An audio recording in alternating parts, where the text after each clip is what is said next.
La mano de Dios, el clamor de los inocentes. El siniestro mundo de la industria del asesinato de inocentes a través del testimonio de conversión del Dr. Bernard Nathanson. La exposición del satánico mundo del aborto, de la voz del autor de 75,000 abortos, quien, aferrándose de la mano de Dios, ha saltado a la vida en la Iglesia Católica.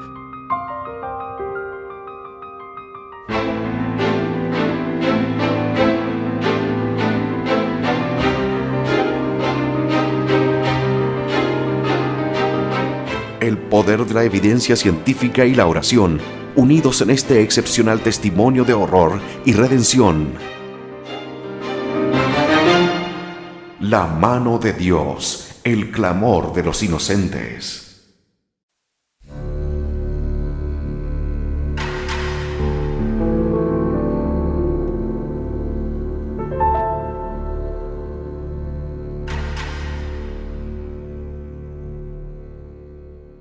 La teoría vectorial de la vida. He seguido luchando con el asunto del estatus moral del feto y he llegado a adoptar la idea de que no tiene nada que ver con todo lo que acabamos de ver. Para mí, el factor más determinante es el que muestra que el embrión, desde sus primeras fases antes de implantarse en el útero, es un agente humano autónomo, aunque dependiente, y esto tiene repercusiones morales. Es la teoría vectorial de la vida. Así define Vector el Webster's International Unabridged Dictionary, una entidad compleja representativa de una magnitud orientada, como la fuerza o la velocidad se representan por un sistema de segmentos paralelos iguales. Entiendo por vector de la vida las fuerzas y velocidades de la vida, orientadas a un fin específico. Ya en 1971 el Dr. Winnick reconoció que la etapa de mayor crecimiento es la de los primeros 17 a 19 días, tras la fecundación, medida en peso y contenidos proteínicos del embrión. Después de los 19 días, el crecimiento del organismo se retarda porque ya no depende tanto de la división celular, hiperplasia, sino del crecimiento de las células individuales mismas, hipertrofia. La fase final del crecimiento humano se realiza solo por hipertrofia, y esta fase continúa hasta llegar por la adolescencia a la fase adulta. A partir de ese momento, ya hay menos hipertrofia y ninguna hiperplasia relevante, salvo que uno tenga la desgracia de incubar un tumor, y el crecimiento, a todos los efectos, cesa. Y por fin, en la fase geriátrica de la vida, las células se encogen y por eso quedamos muy disminuidos físicamente. Añada a todo este mare magnum biológico el elemento de organización. Estas células en rápida división conocen exactamente dónde situarse. Son ejércitos de células dirigidas por un conjunto de genes y sistemas enzimáticos que se encuentran en el contexto cromosómico del embrión preimplantado, de modo muy semejante a los genes de OX, que se encuentran en los animales inferiores y que se identifican con certeza como los directores de ensamblaje. J.M.W. Slack lo ha denominado mapa del destino. Refiriéndose a este periodo, afirmó que no es el nacimiento, la boda o la muerte el momento más importante de la vida, sino la gastrulación. Para ser sinceros, la gastrulación, división de la masa celular embrionaria en 3 estratos de células bien determinadas, de los que derivan todas las estructuras, órganos, apéndices y otros fenómenos anatómicos, no comienza hasta quizás 13 o 14 días después de la concepción. No obstante, los preparativos para ese acontecimiento se han estado gestando desde el cambio de fase de 4 a 8 células, momento en el que el control de los acontecimientos genéticos pasa de la influencia materna al control exclusivo del embrión. Así, desde el aparente caos de la primera división celular acelerada y el desarrollo inimaginablemente preciso del despliegue de esas células a sus posiciones asignadas, hay un vector de la vida, una dirección y velocidad de las fuerzas de la vida perfectamente programadas, irresistiblemente lógicas e inmutablemente fijadas en tiempo y espacio. A los criterios de la teoría del vector de la vida, les gusta señalar que no siempre es así. Hay malogros, atribuibles generalmente a errores de la división cromosómica. Hay malformaciones congénitas ascribibles a imprecisiones de emplazamiento y posición de ciertas categorías de células, e incluso hay desapariciones de embriones. Se estima que hasta una proporción entre un cuarto y la mitad de los gemelos desaparecen con el avance de la gestación. Pero a pesar de estos infrecuentes infortunios, la mayor parte de los embriones llegan a nacer como seres humanos intactos y perfectamente formados, habiendo surcado la cresta del vector de la vida como un surfista surca la ola perfecta. El vector se sitúa en la posición más positiva durante los primeros días, e insidiosamente se desliza hacia el polo negativo conforme nos hacemos mayores, y por fin nos encontramos con la muerte. Ese vector biológico es la suma de las fuerzas y velocidades de la vida en cualquier momento dado, y está en su momento más glorioso y más misterioso cuando somos morfológicamente muy pequeños, ni siquiera visibles a simple vista. En resumidas cuentas, los filósofos se acobardan con esta noción. El resumen no existe, es solo volver a plantear la cuestión. Tenemos dos sistemas generales sobre los cuales fundamentar el estatus moral. Los criterios subjetivos contingentes que ya hemos tratado, o sea, autoconciencia, percepción del dolor-placer, el otorgamiento circular de estatus moral para los que ya lo tienen y la exclusión del estatus moral de aquellos que los ungidos creen que no deben tenerlo. Todo esto es escurridizo, no cuantificable y, en último extremo, sin fiabilidad alguna debido a su subjetividad, arbitrariedad y caprichosidad. Es, en una palabra, terrorífico. En el otro extremo, tenemos una serie virtualmente continua de sucesos cuantificables, no contingentes, verificables científicamente e infinitamente reproducibles que significan el comienzo de una nueva vida humana. El proceso maravillosamente complejo de fecundación, la emisión del factor PAF cuando el espermatozoide penetra el óvulo, el cambio sutil en la estructura de la membrana de uno de los dos de los blastómeros tempranos para dar comienzo al mapa del destino. El impresionante cambio del control de la vida embrionaria desde el apoyo materno a la sustancia genética puramente embriónica, la superación de la fase de bloque bicelular, la elaboración por parte del embrión creciente de otra señal química, gonadotrobina criónica humana o HCG, en la fase de 8 a 16 células de 7 a 8 días tras la fecundación, el proceso igualmente dramático de la implantación y finalmente el omnipresente vector de la vida.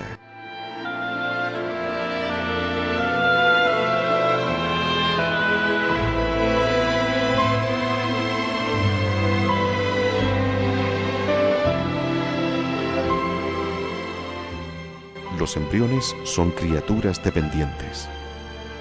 Los embriones son criaturas dependientes. También lo son los fetos.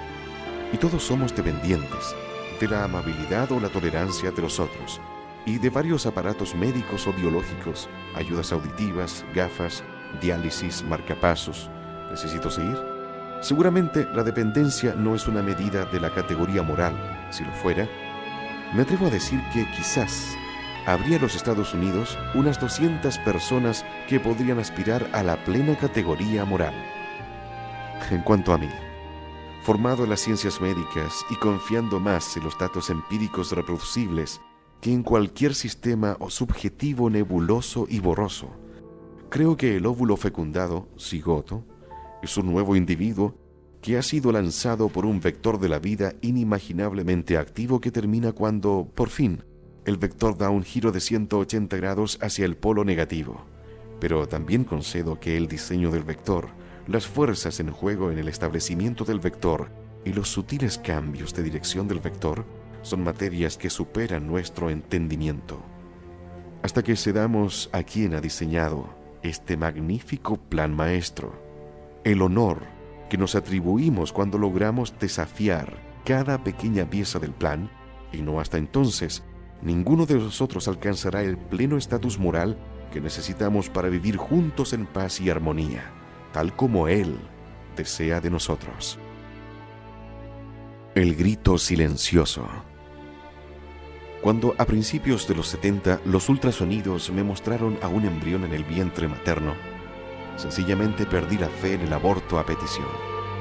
No luché por aferrarme a mis viejas convicciones. A su modo, este cambio fue una conversión limpia y quirúrgica. Soy de los que por naturaleza se detienen en los datos conflictivos, sopesa los argumentos opuestos con gran cuidado, toma una decisión y actúa entonces en consecuencia sin volver la vista atrás. ¿Qué es lo que realmente lleva consigo un aborto? Sin embargo, hacia 1984 ya había empezado a plantearme más cuestiones sobre el aborto. ¿Qué es lo que realmente lleva consigo un aborto? Había realizado muchos, pero en el aborto se actúa a ciegas. El doctor no ve lo que hace. Coloca un aparato en un útero y pone en marcha un motor, y la aspiradora funciona y succiona algo que acaba como un montoncito de carne picada en una bolsa de gasas. Quería saber qué ocurría, y así en 1984 le dije a un amigo que hacía 15 o quizás 20 abortos al día. Oye Jay, hazme un favor. El próximo sábado, cuando hagas todos esos abortos, pon un aparato de ultrasonido sobre la madre y grábalo para mí. Lo hizo. Y cuando miró las cintas conmigo en un estudio de grabación, quedó tan afectado que nunca más hizo un aborto. Yo, aunque llevaba 5 años sin realizar abortos, quedé estremecido hasta el fondo del alma por lo que vi. Las cintas eran asombrosas. Algunas no eran de mucha calidad, pero seleccioné una de mejor calidad que el resto y empecé a ponerla en encuentros Provida por todo el país. Había tenido un primer contacto con el movimiento Provida en 1981, cuando se puso en relación conmigo la entonces presidenta del Comité Nacional de Derecho a la Vida, Caroline Gester. Primera proyección de El Grito Silencioso. Por entonces, hablaba los fines de semana en reuniones Provida por todo el país. Y la reacción ante la cinta era tan intensa y dramática que al final se me acercó un hombre llamado Don Smith, que quería convertir mi video en una película. Coincidí en que era una buena idea. Así es como acabó haciéndome El Grito Silencioso, que tanto furor iba a causar. Lo proyectamos por primera vez en Fort Lauderdale, Florida, el 3 de enero de 1985. La reacción fue instantánea. Todo el mundo se levantó en armas porque El Grito Silencioso representaba una enorme amenaza para las fuerzas abortistas y porque supuso una escalada en la guerra, porque en realidad no es un debate, no discutimos entre nosotros, nos gritamos unos a otros. Por primera vez, nosotros teníamos la tecnología y ellos nada. El Grito Silencioso mostraba cómo se desplazaba en el útero un feto de 12 semanas con una combinación de succión e instrumental de aplastamiento por parte del abortista. Era tan impresionante que los pro opción lanzaron enseguida a sus pesos pesados a denunciar el video. Desviaron muy inteligentemente el impacto de la película hacia un callejón sin salida académico, una discusión sobre si el feto sufre algún dolor en el aborto. El impulso para el debate vino de unas palabras que musitó en una intervención el entonces presidente Reagan sobre cuánto dolor siente el feto en un aborto. De hecho, el video no menciona para nada el tema del dolor fetal, y la traslación de la brutalidad mostrada en el video al argumento, irrelevante en este punto, sobre la capacidad del feto de sentir dolor fue una estrategia notablemente astuta de los pro-opción. El informe anual. Los argumentos corrieron de acá para allá hasta la aparición de un informe exhaustivo de K.J.S. Anand y colaboradores del Hospital Infantil de la Facultad de Medicina de Harvard. Anand afirmaba: los receptores sensitivos cutáneos para la percepción del dolor aparecen en el área perioral, alrededor de la boca, en la 7ª semana. En la 11ª semana se extiende por el resto del feto, las palmas de las manos y las plantas de los pies. En la 15ª semana, por las partes contiguas de los brazos y piernas, y en la 20ª semana, por todas las superficies cutáneas y mucosas. Anand sigue diciendo que las conexiones sinápticas entre las células receptoras del dolor y la médula espinal de la columna vertebral surgen alrededor de la 6ª semana de gestación, pero que las células de la médula espinal de la columna vertebral no comienzan a diferenciarse en sus formas funcionales maduras hasta pasadas 13 semanas y no llegan a la madurez completa hasta las 30 semanas. De modo similar, afirma que el neocórtex fetal empieza a desarrollarse a las 8 semanas de gestación y al llegar a las 20 semanas cada córtex izquierdo y derecho tiene su dotación completa de 1 billón de neuronas. En otra sección de este profundo ensayo, Anand afirma que una de las más prominentes sustancias neurotransmisoras de la sensación del dolor, la denomina P, aparece en los ganglios dorsales de la médula y las extensiones dorsales de la médula entre la 12ª y 16ª semana de gestación. Continúa diciendo que se ha observado una alta densidad de fibras y células con sustancia P en un área múltiple de la base del cerebro fetal asociada con los conductores de la percepción de dolor y el control y las reacciones viscerales al dolor. ¿Está diciendo Anand aquí que el feto siente dolor? Bueno, sí y no. Cierto que están presentes el marco fisiológico y las sustancias químicas de la percepción del dolor, pero la maduración de esos sistemas traen consigo una reacción cada vez más sofisticada a la percepción del dolor. Si se expone el feto a un estímulo nocivo, y conviene no perder de vista que todavía apenas se comprende la cuantificación del dolor, que la reacción humana a los estímulos nocivos es muy variable y que los sistemas endógenos opoides que nos permiten controlar el dolor sentido solo comienzan a desarrollarse entre la 13ª y la 15ª semana. Indudablemente sentirá el dolor. Pero, ¿cómo puede entenderlo?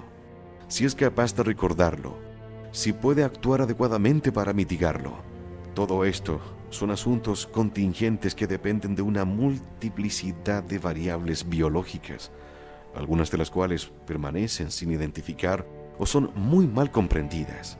En resumen, no hay respuestas satisfactorias. En el fondo, el informe de Anand, iluminador y académico como es, no proporciona respuesta al tema de si el feto humano siente el dolor, y claramente no trata la cuestión de qué es una persona, quién tiene estatus moral, quién tiene intereses y cuándo. ¿Queda de algún modo disminuido en la condición de persona aquel que siente poco dolor o no lo siente en absoluto, un paciente bajo anestesia, una víctima del cáncer a la que se ha aplicado risotomía dorsal o un inválido permanente con fuerte medicación analgésica? Mi padre despreciaba cualquier forma de anestesia dental, mientras que yo, como Oscar Wilde, tengo que entrar en la consulta del dentista con 2 monjas sosteniéndome los brazos. ¿Estoy por ello en un nivel superior de la condición de persona? Pero el callejón sin salida del dolor fetal no es la única táctica de los pro opción cuando apareció el grito silencioso. Insistían en que el video se había manipulado. Nos dedicaron numerosos editoriales al respecto. Al final enviamos la cinta al doctor Ian Donald, de Escocia, el hombre que había inventado los ultrasonidos y que en esas fechas era ya muy viejo. Le dije al doctor Donald que queríamos su opinión sincera. ¿Había sido la cinta manipulada de algún modo, figura o forma? Le dije que el New York Times había sacado varias editoriales asegurando que era una falsificación. Donald vio la cinta y dijo que era absolutamente genuina. Hizo una declaración jurada que todavía conservo a tal efecto. También le pedí al doctor J. Kellinson, que había realizado el aborto, si la cinta había sido manipulada. No, contestó. Es todo como sale ahí. A pesar de toda la controversia, creo que el grito silencioso era un arma poderosa. No consiguió cambiar la mente de los legisladores, pero creo, y lo digo humildemente, que ha salvado la vida de algunos bebés. Al menos, espero que así haya sido.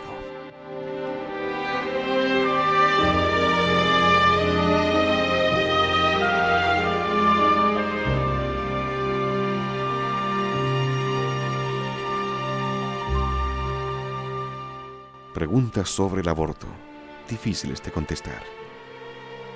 En el momento de escribir esto, soy profesor visitante del Centro de Ética Clínica y de Investigación de la Universidad Vanderbilt, donde estoy haciendo un curso que me llevará a conseguir el grado de máster en ética biomédica.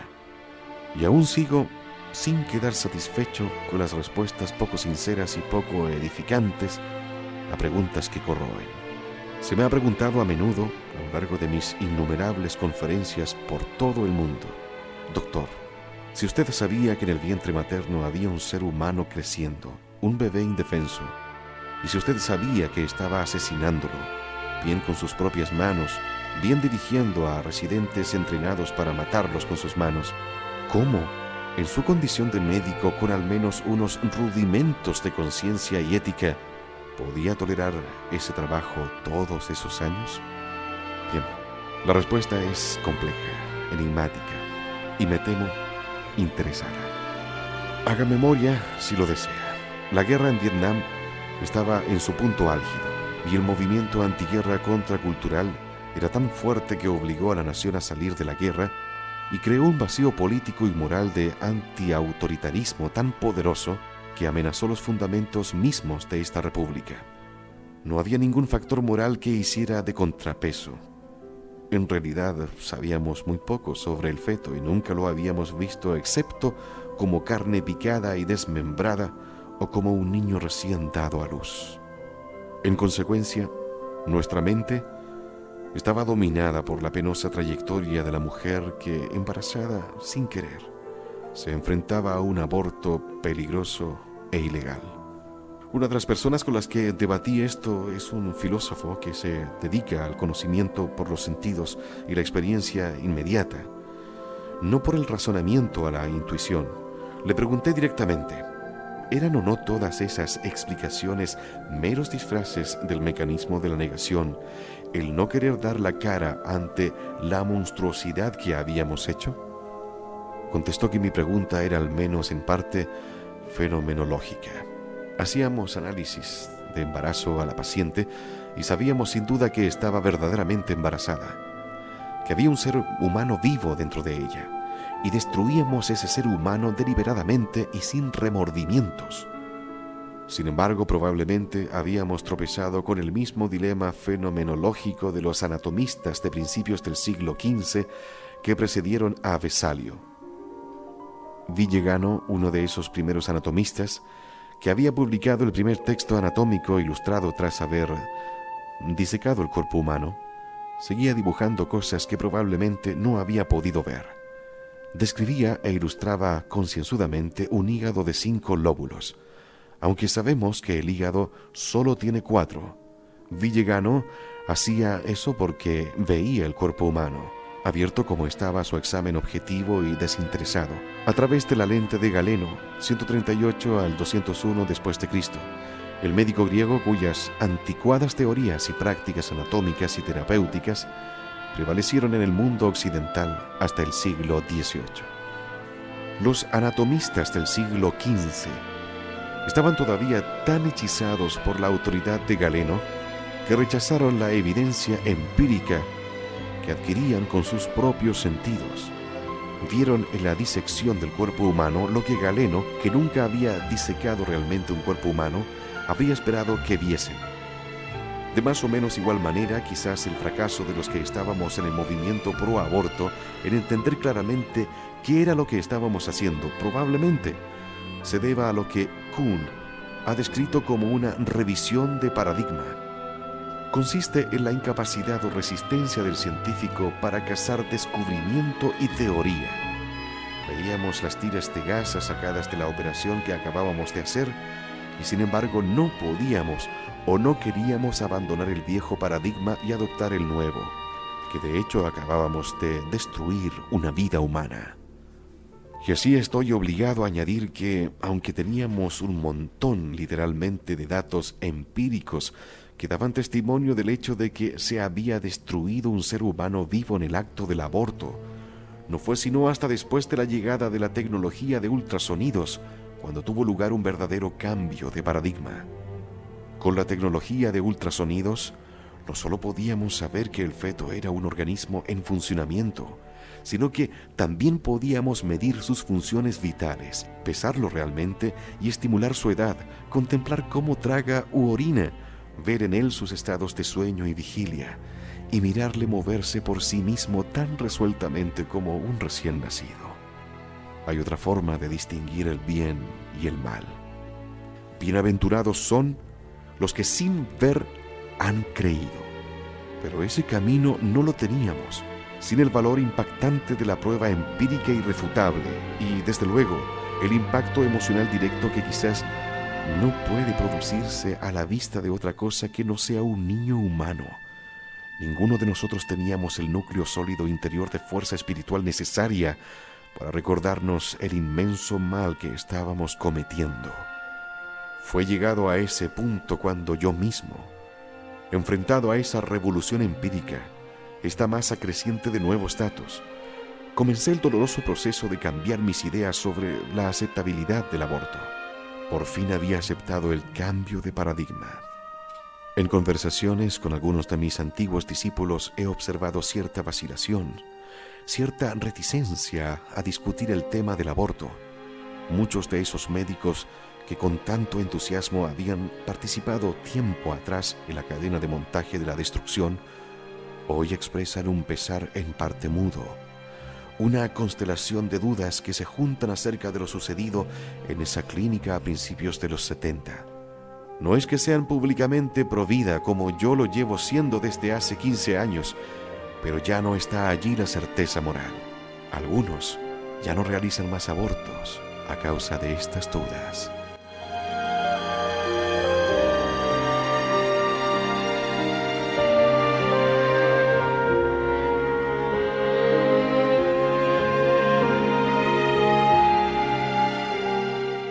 Hacia los tanatorios.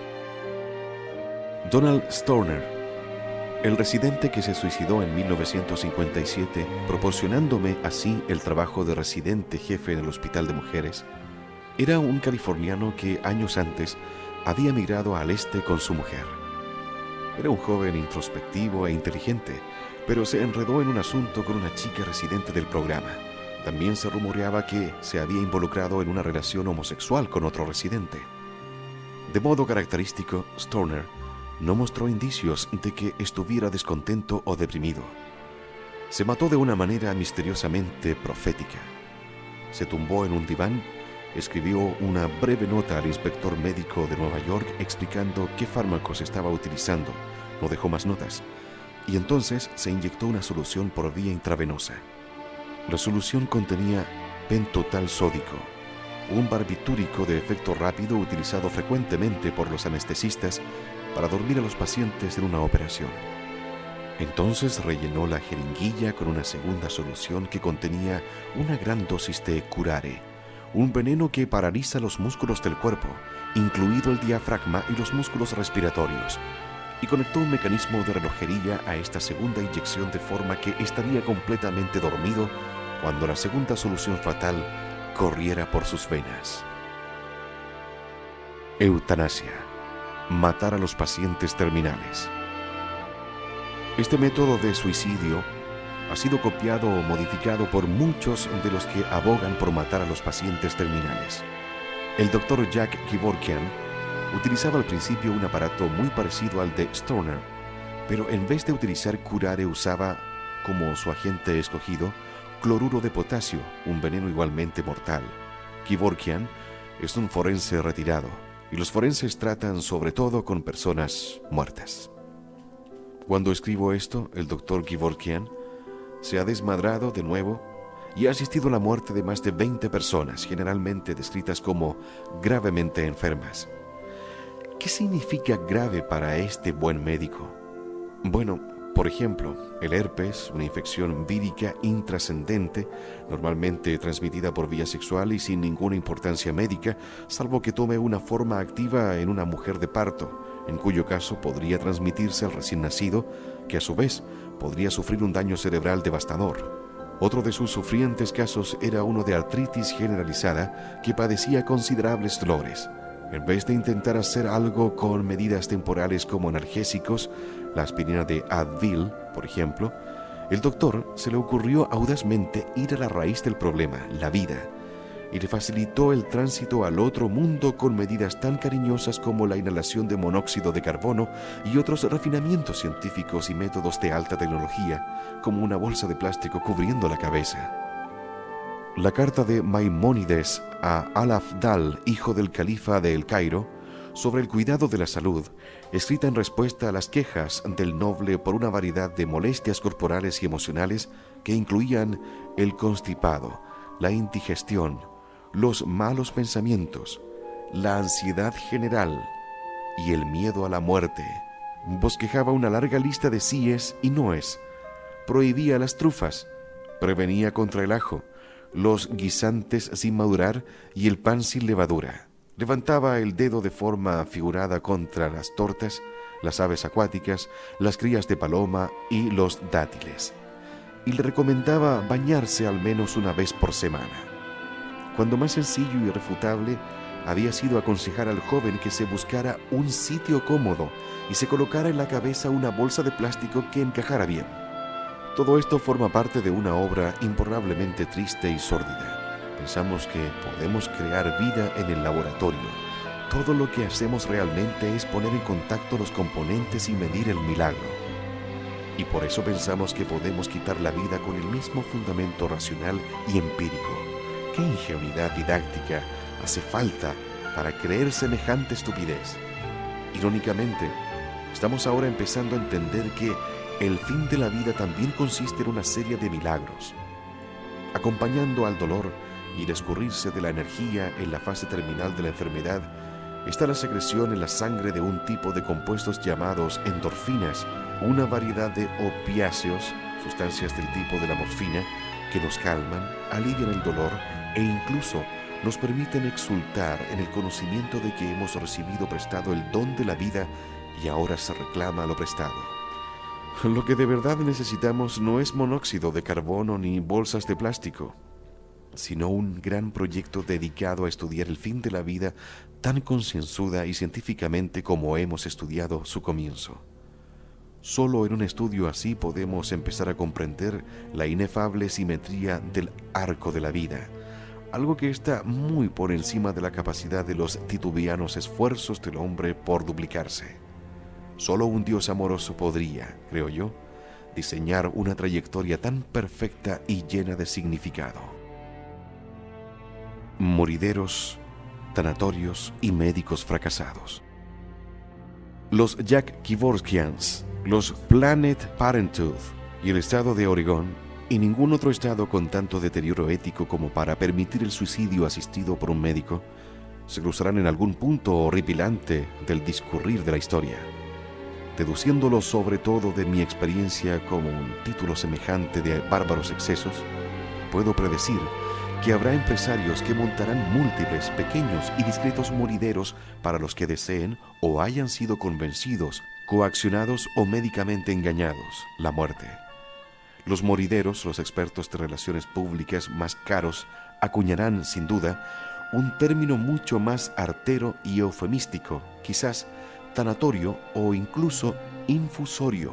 Reunirán un equipo de hombres y mujeres jóvenes y vivaces vestidos de chándal blanco, solícitos y entusiastas como Mr. Joyboy de Wolf. Estos consejeros tendrán la desventaja de no haber pasado ellos mismos por la experiencia. En mi clínica abortista, todas las consejeras tenían que haber tenido al menos un aborto para aspirar a ese trabajo. Pero podrán más que compensar ese defecto menor con una compasión colectiva y unos modales impecables. Y habrá médicos y enfermeras allí, el desperdicio de siempre, de fracasados, ineptos, alcohólicos, drogadictos y pervertidos sexuales que yo heredé cuando me hice cargo de mi clínica abortista hace 26 años.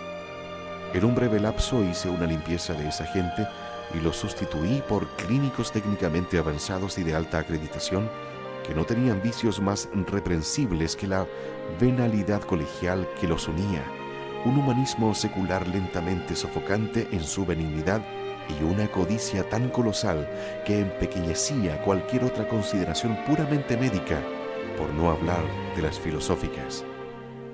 Las salas de tratamiento en el tanatorio serán asépticas, pero remodeladas con artículos de imitación diseñados para crear el ambiente hogareño que uno ve en las salas de maternidad y las unidades de obstetricia de los hospitales de esta nación.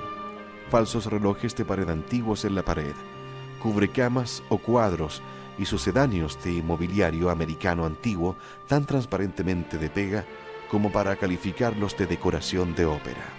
Pero eso solo ocurrirá en la primera fase, en la medida en que prosperen los tanatorios y se expandan en cadenas y franquicias.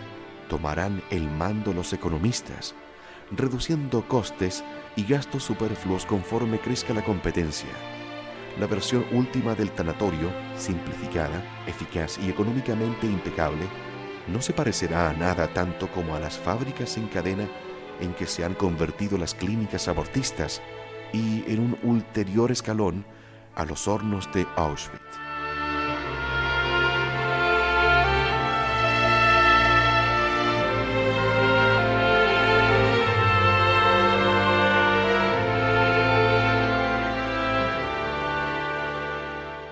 Morir con dignidad. Tampoco el fenómeno quedará confirmado dentro de las fronteras de los Estados Unidos. Robert Latimer, un granjero canadiense de la provincia de Saskatchewan, acabó en noviembre de 1994 con la vida de su hija de 12 años, que sufría parálisis cerebral.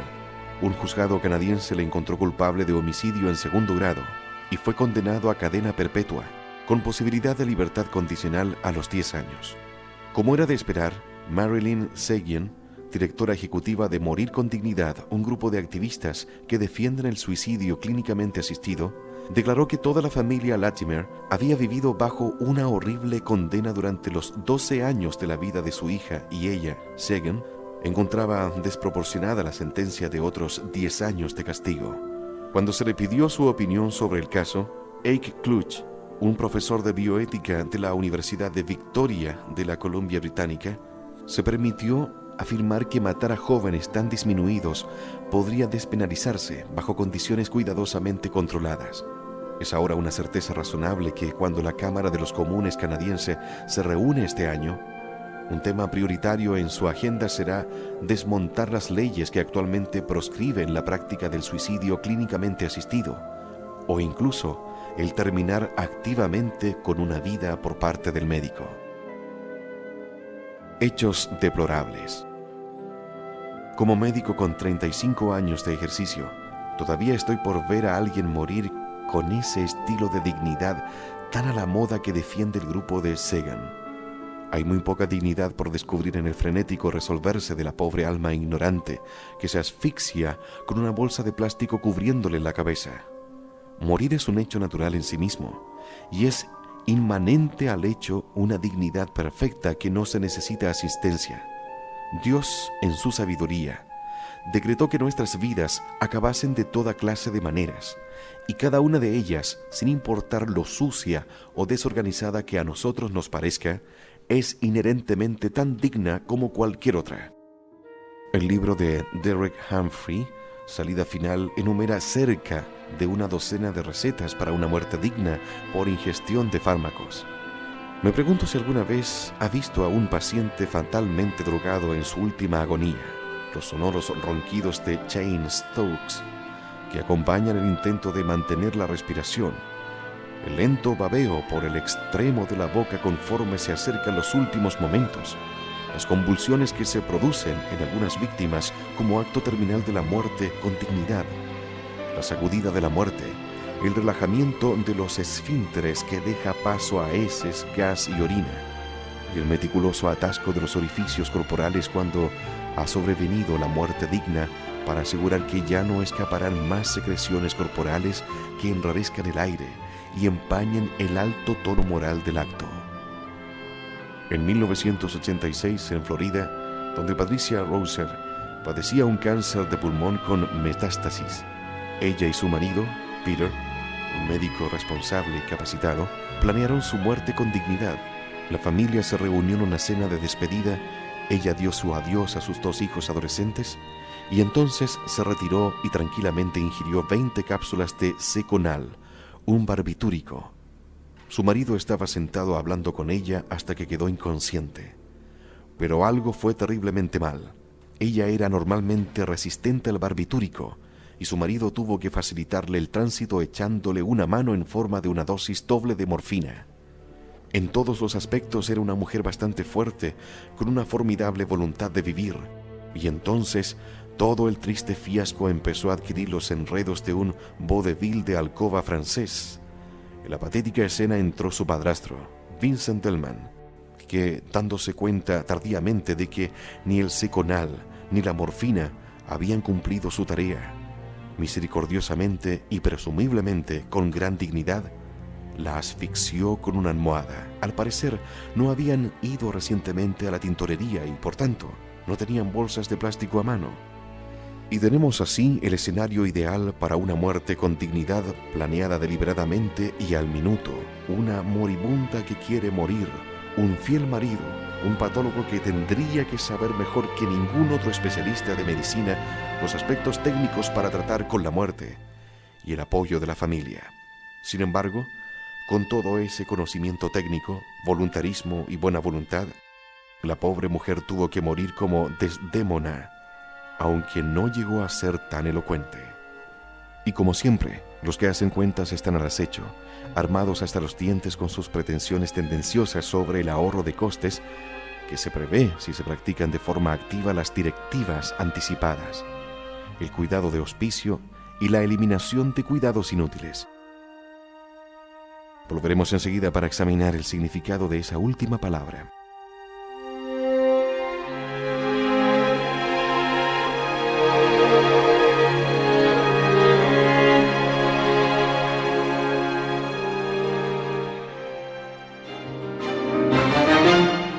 La mano de Dios, el clamor de los inocentes.